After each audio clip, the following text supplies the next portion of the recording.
بسم اللہ الرحمن الرحیم۔ السلام علیکم۔ ویلکم ٹو راویز ہیلتھ اینڈ بیوٹی کارنر۔ میری آج کی ویڈیو ڈیمنشیا کے بارے میں ہے۔ آج میں اس کی علامات اور علاج کے بارے میں بتاؤں گی۔ یہ کوئی مخصوص بیماری نہیں ہے، بلکہ یاد رکھنے، سوچنے یا فیصلہ کرنے کی کمزوری کو کہا جاتا ہے۔ ویڈیو شروع کرنے سے پہلے میرے چینل پر نئے آنے والوں سے گزارش ہے کہ چینل کو سبسکرائب کریں اور بیل آئیکن کو پریس کریں تاکہ آنے والی ویڈیوز کے نوٹیفیکیشنز آپ سب سے پہلے حاصل کر سکیں۔ یادداشت میں کمی، مواصلات یعنی اپنی بات دوسروں کو سمجھانے اور دوسروں کی بات سمجھنے میں مشکل ڈیمنشیا کی کچھ علامات ہیں۔ اس میں اعصابی خلیات کا نقصان، دماغ میں ان کے کنیکشنز یا ان خلیوں کو نقصان پہنچنے سے یادداشت، جاننے اور سوشل ایبلٹیز پر اثر پڑتا ہے۔ نقصان اتنا شدید ہے کہ روزمرہ زندگی متاثر ہو جاتی ہے۔ ڈیمنشیا کی ایک بڑی وجہ الزائمر ہے۔ یہ دماغ کو نقصان پہنچاتی ہے، جس کے نتیجے میں یادداشت، سوچ اور رویے میں کمی واقع ہو جاتی ہے۔ ڈیمنشیا کی ایک قسم ویسکولر ڈیمنشیا ہے۔ یہ دماغ میں خون کی گردش کے مسائل سے وابستہ ہے۔ WHO کے اعداد و شمار کے مطابق دنیا بھر میں تقریباً 50 ملین افراد ڈیمنشیا کا شکار ہیں اور ہر سال تقریباً 10 ملین نئے کیسز رپورٹ ہوتے ہیں۔ ایک ریسرچ کے مطابق ڈیمنشیا کے کیسز کی تعداد 2030 میں 80 ملین تک پہنچنے اور 2050 تک 152 ملین تک پہنچنے کا اندیشہ ہے۔ ڈیمنشیا نفسیاتی تبدیلیوں کا باعث بنتا ہے، جس میں بات چیت میں دشواری، الجھن، بدگمانی، مسائل کا حل نکالنے میں مشکل، آنکھوں کے مسائل، شخصیت میں تبدیلی، غصہ کرنا، بے چینی اور ڈپریشن وغیرہ شامل ہے۔ بروقت علاج کی عدم موجودگی میں ڈیمنشیا صحت کی مختلف کمپلیکیشنز کا باعث بن سکتا ہے، جیسے الزائمر کی بیماری، دماغی چوٹ، نمونیا، یہاں تک کہ موت۔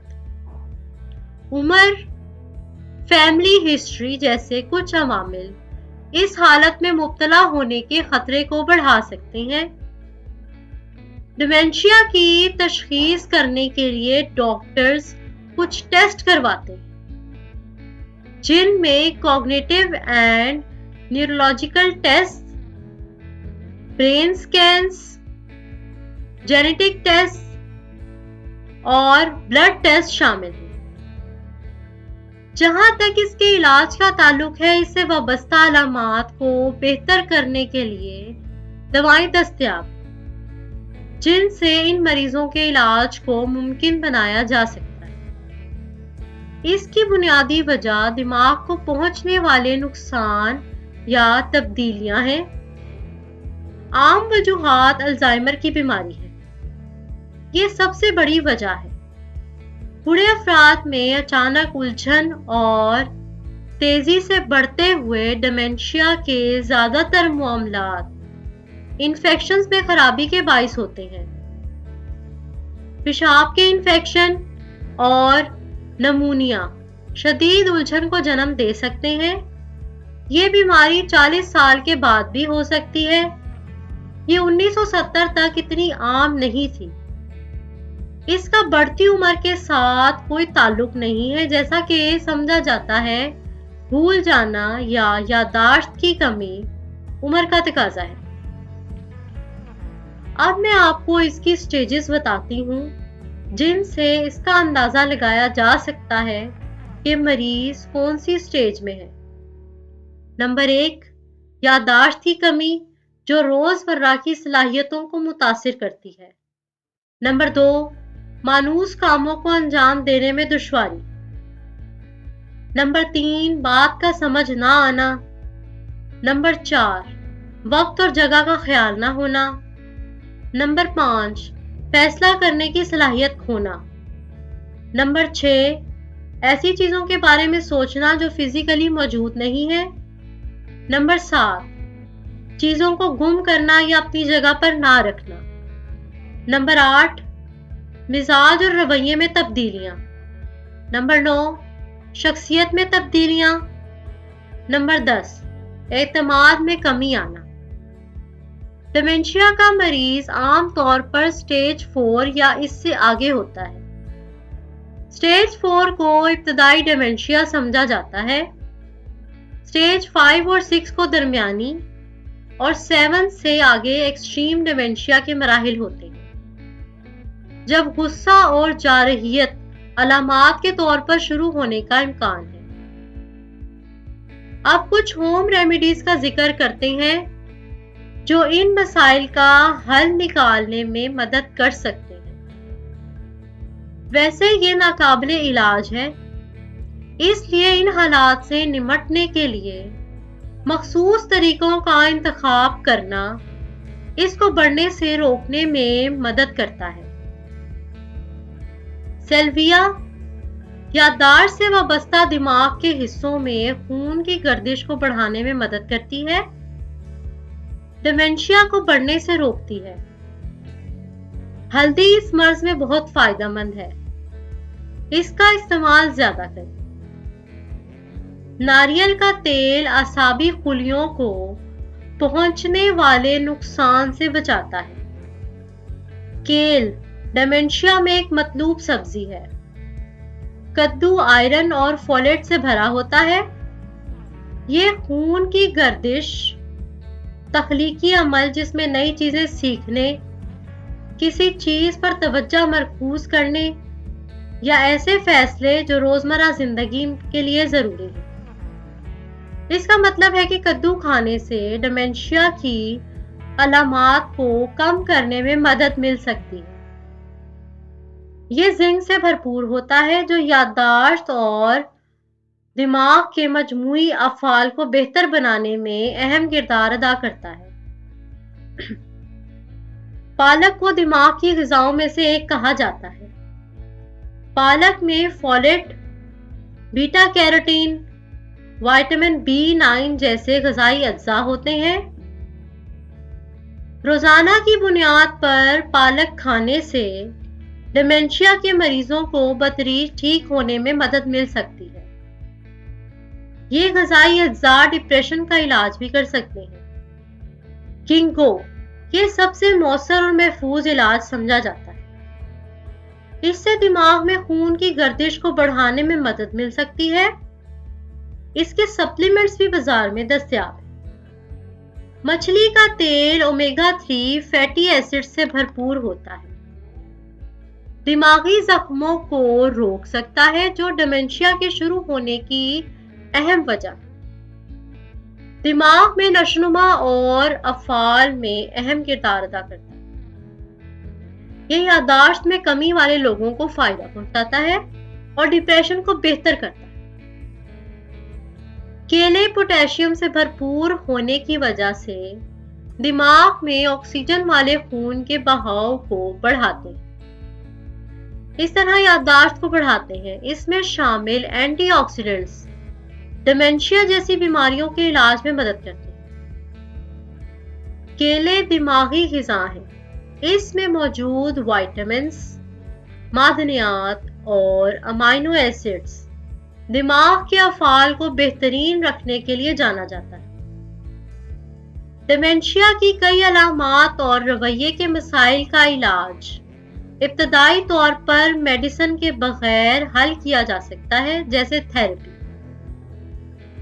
اب میں آپ کو بتاتی ہوں کہ گھر میں ایسا کوئی ہو جو ڈیمنشیا کا شکار ہو تو کیا احتیاطی تدابیر اختیار کریں اور کیسے ان کی دیکھ بھال کریں۔ یہ سب سیکھنے کا مقصد ہے حادثات کو روکنا۔ ڈیمنشیا میں مبتلا افراد کو اس سے ڈیل کرنے میں مدد کریں، جیسے ان کو گرنے، رویے کو منظم کرنے اور ڈیمنشیا کے بڑھنے کے لیے تیار کریں۔ ماحول کو تبدیل کرنا، بے ترتیبی، شور کو کم کرنا۔ ڈیمنشیا میں مبتلا کسی کے لیے توجہ مرکوز کرنا آسان کام نہیں ہے۔ ایسی اشیاء کو چھپانے کی ضرورت ہے جو حفاظت کو خطرہ بنا سکتی ہیں، جیسے چاقو اور دوسری تیز دھار چیزیں۔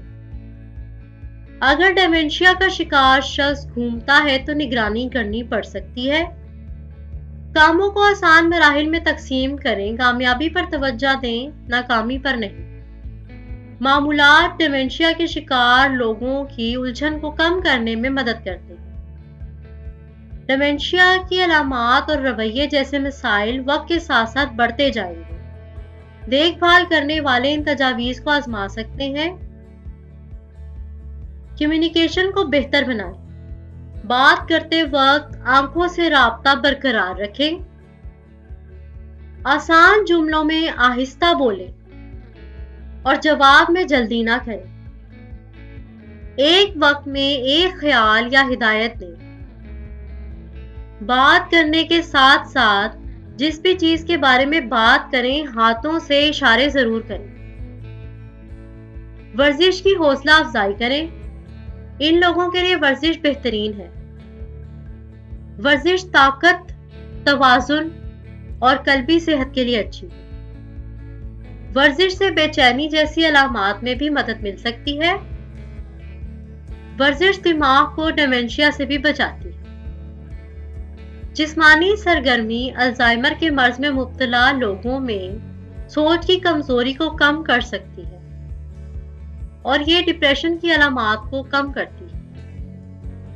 سرگرمی میں مشغول رہیں۔ ان سرگرمیوں کی منصوبہ بندی کریں جن میں ڈیمنشیا کا شکار شخص لطف اندوز ہوتا ہے یا کر سکتا ہے، جیسے پینٹنگ، باغبانی، کھانا پکانا، گانا اور دیگر سرگرمیاں تفریحی ہو سکتی ہیں۔